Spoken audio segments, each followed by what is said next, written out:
សង្សារមែនទេរូបបងនេះនៅត្នេ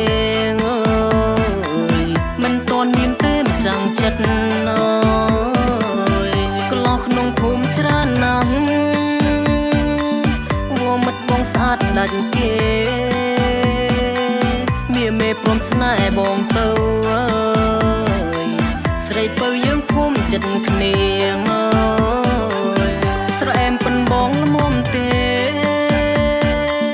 ពុំងាយសុំស្ដីវាចាបងជាមនុស្សស្មងស្នេហាអើយ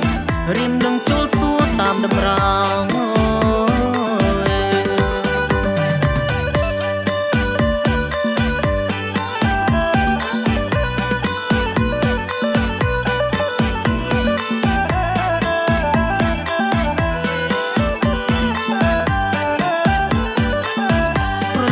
ចូលទៅដេបិទភ្នែកឃើញតែស្រីពើទាំងកណ្ដាលយប់ជ្រៅនឹកដល់ស្រីពើយំម្នាក់ឯងឲ្យតែបងដើរម្ដងម្ដងក្រមុំក្នុងភូមិផ្អើលអស់បងជាកំឡុងចិត្តស្មោះផ្អើលអស់ក្រមុំស្រុកស្រែង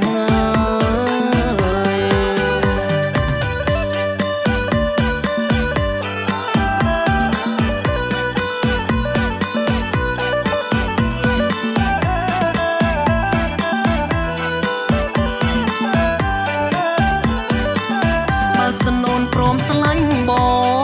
ងបងមិនឲ្យអូនព្រួយភ័យបងនឹងថ្នាក់ថ្នមទាំងយប់ថ្ងៃមិនអោយជុំដីសំបីម្ដងមិនក៏ស្រីធ្វើមកអីអញ្ចឹងពោះម៉ាយសម្លឹងច្រើនណាស់